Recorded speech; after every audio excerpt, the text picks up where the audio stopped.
we do lose a lot of ourselves to trauma. We lose it. And there is no getting it back, unfortunately. And that's where that grief is loving that person you were and grieving that that is no longer who you are. And on the other side, you have this opportunity now to be someone else. You know, you can reclaim parts of yourself that are still there, you know, because trying to bring back parts of yourself that are gone is just going to hurt. But being able to recognize what parts of yourself you still have and utilizing those and growing those on top of finding new things. I've had some wonderful interactions with people since getting out, and it's really changed my perspective on a lot of things and really helped build me to where I am, because I've been allowed to practice being myself and letting my mask down, being weird. God, it's so much fun to be weird and not like worry about, you know, getting yelled at for it or anything. Like, I can just do dumb stuff and it's funny. And like, the people in my life now, they enjoy it. They celebrate my weird.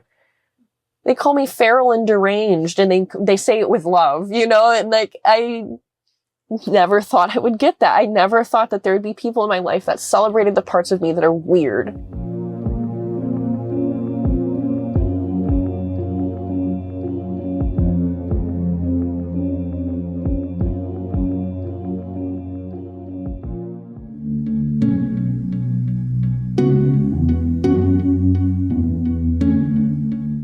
It's pride.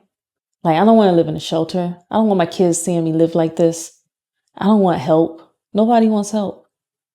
You know, everybody want to do it themselves. Everybody want to make it themselves. Then they're like afraid to not have money. They're afraid to not have things, you know? It's the pride. But you got to think, this is just a step. It's not going to be like this forever. This is just a step that you took to get out of a certain situation. You're only like that. You're only without money. You're only staying in the shelter because you were in an abusive relationship that you left. You had all those things. You can always get those things back. So that's what I had to think. Those things are just things. Money can go and you can make some more money. Get another job. It's fine, you know?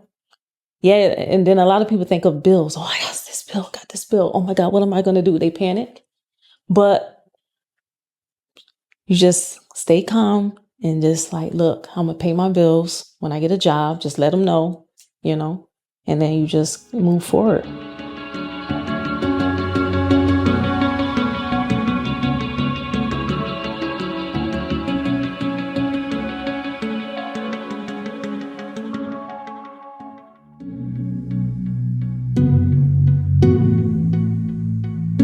The idea of people not getting it is real, and it's very isolating.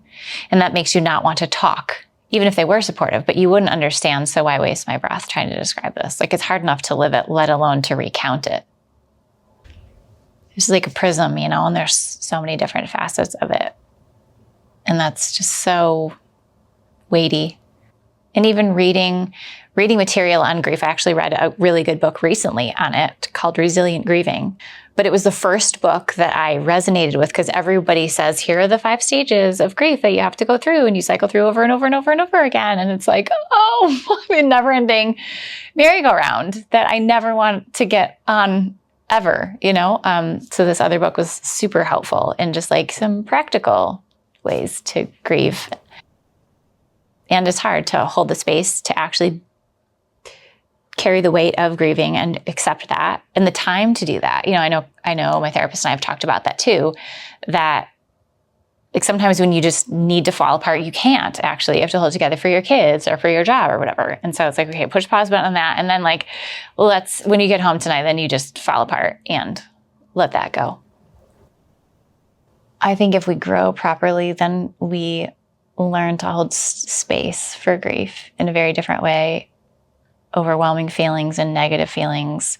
Like initially, I'm not going to speak for everybody, but I would be like, you don't want those things. You kind of push them away. And then you grow to a stage of like, okay, maybe they're there. And then, okay, they're here.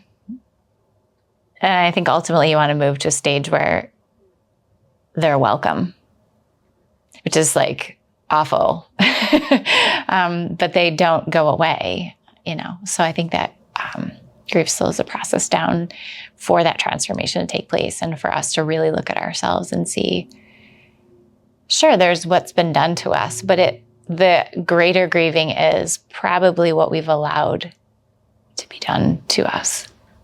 That's what we can control.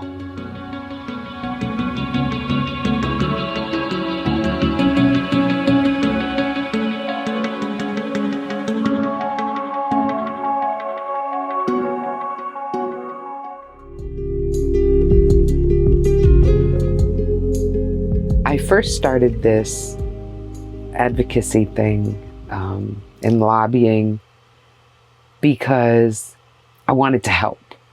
I wanted to help others and don't want any other woman to ever have to go through what I've been through. So I started off on this venture as wanting to change the world for everyone else, not realizing that every time I spoke, every time I gave, it lessened the weight on my shoulders.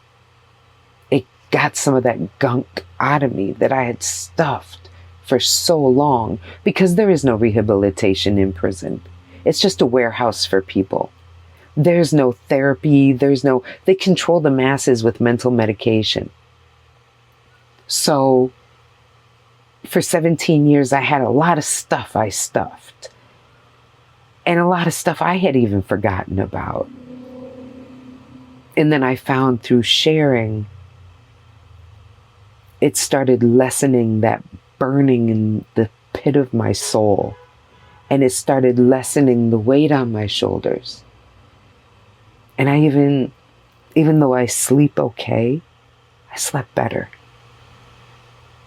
And I felt more at peace with myself. And I even think I started to like myself a little more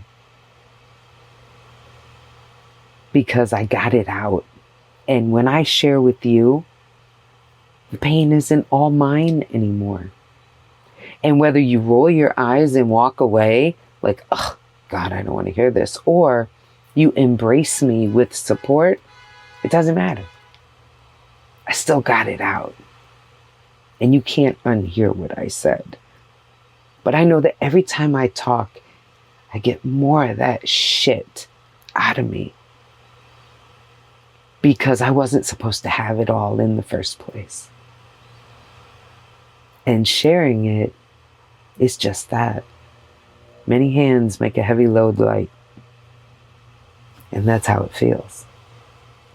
So I started off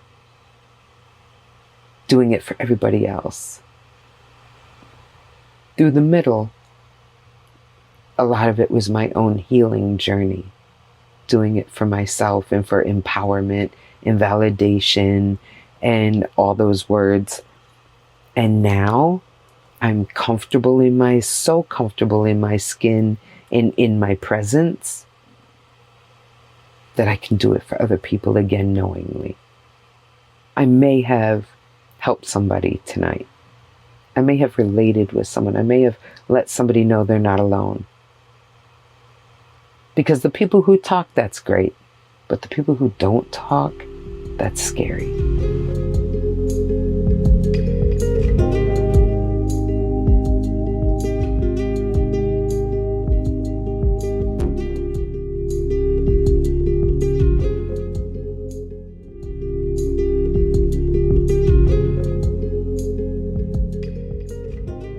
I think that whatever it is I tell myself is just too quiet for me to hear, because there have been days that I have not wanted to get out of the bed.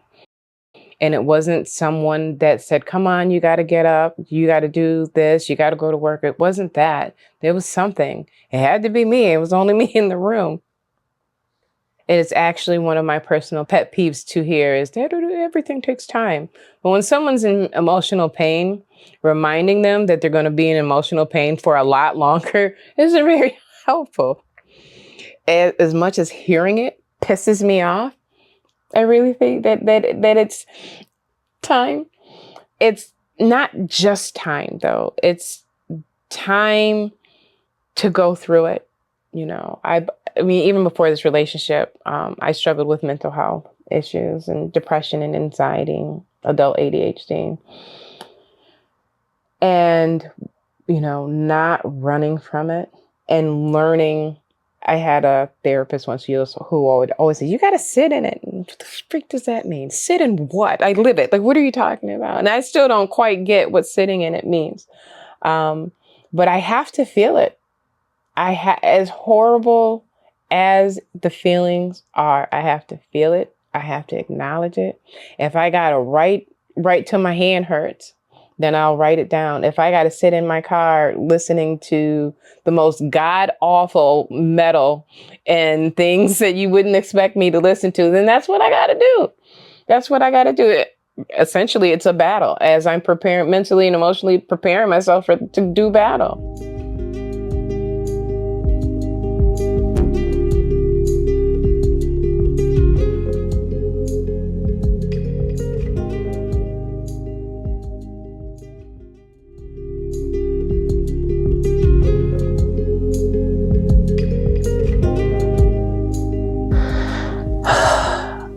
I think grief is like the wrecking ball that kind of smashed through the foundation. And as it did so, it stirred up all the other really strong, awful emotions.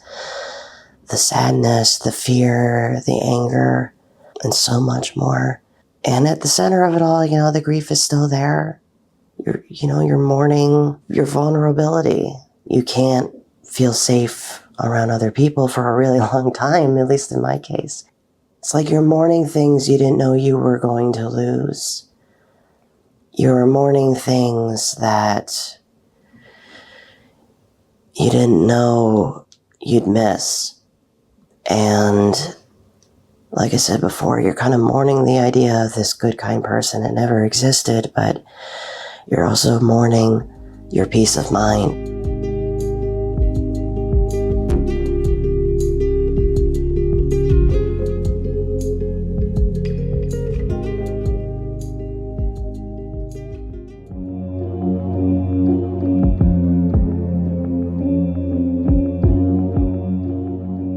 Most of my experience as a survivor in the relationship and out of it has not felt super validated. I don't know if I would say supported though, because I got support in the way people were able to give support.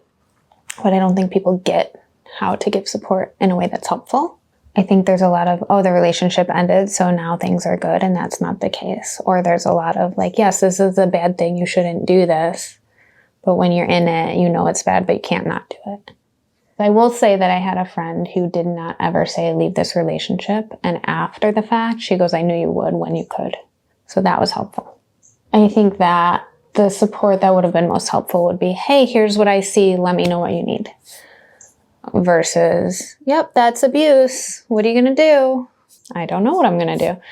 I wish there was more awareness of abuse in younger relationships. I was in my 20s, so everybody's like, oh, you're in your 20s, everybody's learning, but that doesn't mean it's not abusive.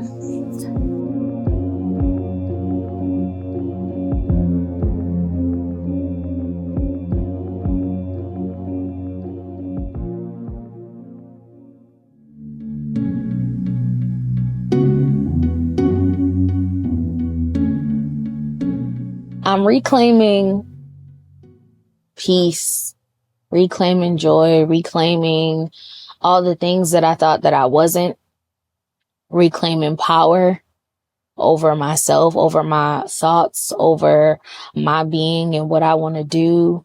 Because that is something that I definitely felt like I lost, like power and control over myself, and never wanting anyone to have more control over myself than I do ever again. Yeah, reclaiming and also figuring out, I would say. Because there's a part of me that likes to think that I'm reclaiming the girl that I was before the abuse. But now I just want to be better than the girl before the abuse. Because there were some parts of her that was still broken, which is why, she maybe suffered not maybe suffered some of the things that, I went through. So just coming out healing and better, stronger, and knowing that I was never not those things, but it's definitely helped me to see I'm not my circumstances. I'm not the broken pieces that are in me. And I'm just not a bunch of the negative things that I may tell myself. I'm not that. So definitely reclaiming all that.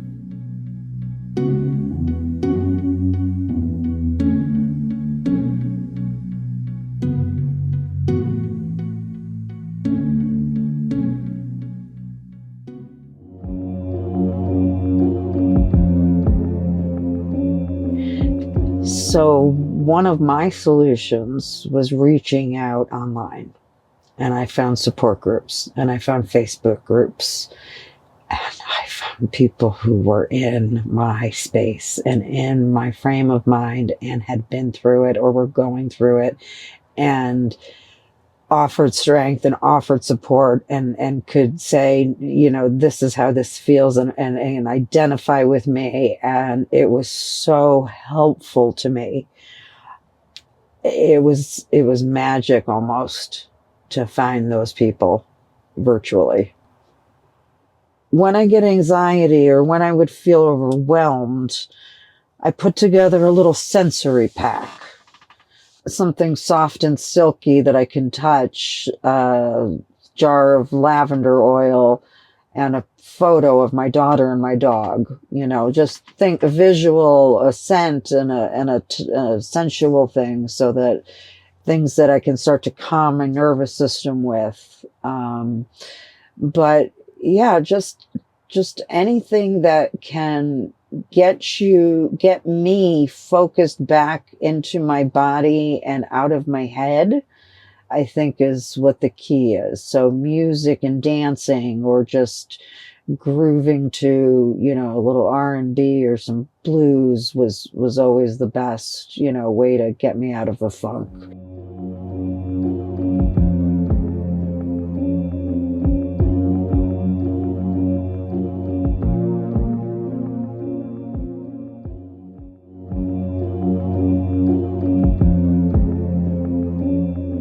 The way I tell my story has definitely changed. I don't want to focus on the ugliness because it just makes me feel ways that I don't want to feel anymore, And I think when I was in it and it was the everyday, it's like a whole different life. I feel like almost like an out-of-body experience when I think about what happened, because I'm not feeling that like raw pain anymore. It's not like it just happened yesterday. And that's only because I have separated myself from the situation for, and it's taken me a long time to heal. And I didn't think that it would take this long. In the past, what was helpful for me was to share with trusted people or whatever, that, this happened and this happened and this happened. And there was something that I know that I needed to heal by saying that, by exposing like stuff that nobody would ever know if I didn't share it. And almost to take away the heaviness of it. It's like layer by layer kind of thing that over time, like now, if someone asks or if someone starts sharing something, I don't feel compelled to go into the war story of my life. It's more like I can relate and I've been there and I know how you feel.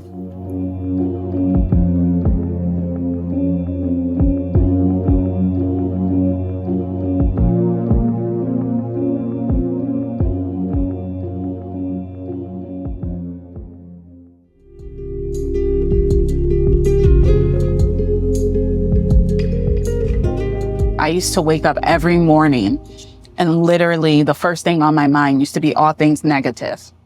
everything that happened. Why did this happen to me? Why did this person do this to me? Why would they ever put me through all of this? I don't deserve this. And then I would think about it over and over and over again until one day I was like, I gotta change something. And so every morning I will wake up, and I still do it now, and I put on motivational speeches in the morning and motivational speakers, and I listen to them while I'm in the shower, while I'm getting dressed, up until the point I have to wake my 3-year-old up. And for me, it sets my mind on that path of constantly staying motivated and in the right mindset.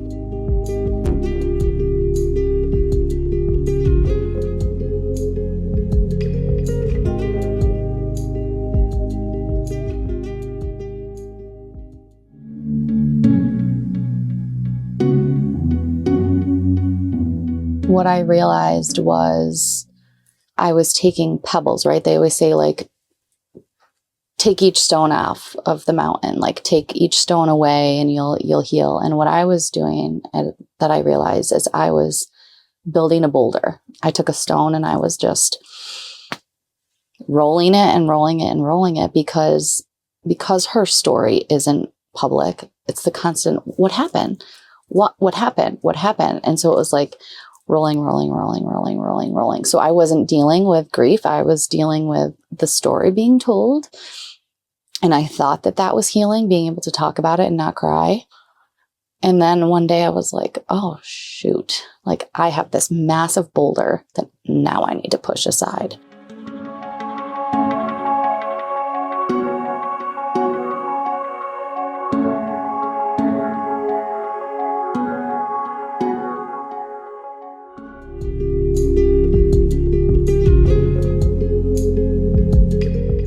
Grief has really impacted this healing process. I grieve the happiest time every day. I loved the life, the bigger picture life that we had. We did go on great camping trips, and I loved going to his gigs and the after parties and again, he made me laugh every single day. And I grieve that deeply. And I grieve the people that we had in our circle. Yeah, a year and a half ago, I had a totally different life.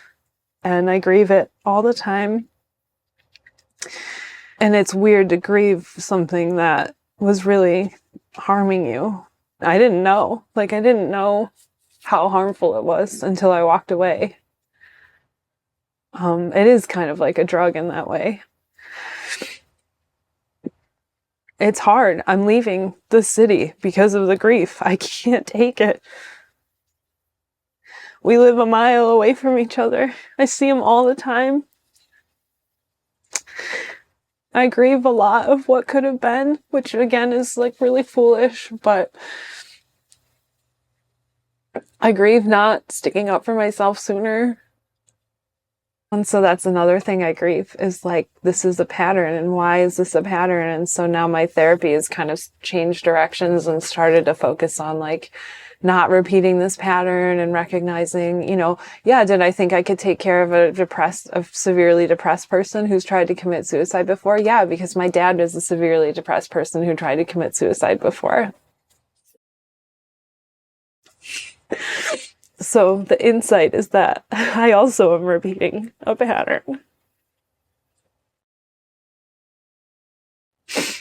And he felt like home.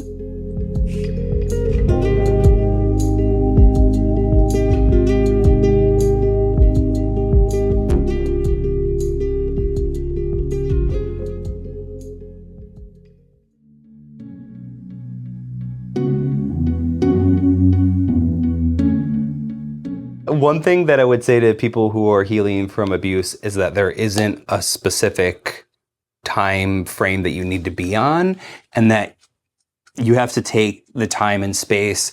There's not a specific calendar or a date or time to how these things work. I like to use the analogy of crawling, walking, running. And I feel like when you're first getting out of a bad situation, you're crawling because you're new, fresh to being out of it. So if you experience hardships or setbacks, whatever they might be, little or small, you don't fall that far. You're already low to the ground. When you start walking, if you fall, it's not as it's you're higher up, so it's a little bit of a harder fall. But once you're really smooth sailing and running and you caught your stride and then something hits you and sets you back, that impact of hitting can be really harsh. So just to give yourself kindness and as much space as you need, because the way you make progress and then get catapulted backwards and then make progress again, there isn't a one way that happens, and you just need to not feel defeated by it and to just stay on that course and just do what works for you. I think often when people give you advice, especially maybe somebody who was in a situation and maybe they consider themselves a survivor, maybe they have a grasp on it or not, they try to give you this advice of like, well, this is going to happen. And I think this applies to grief too. There's like this very specific way you're going to work through it. And that's just not the case. It's so individualized. And what could trigger you or set you back or throw you off or pause your healing or however you want to word it could be so specific and so unique to you that you really just need to show yourself the respect and kindness of allowing yourself to heal.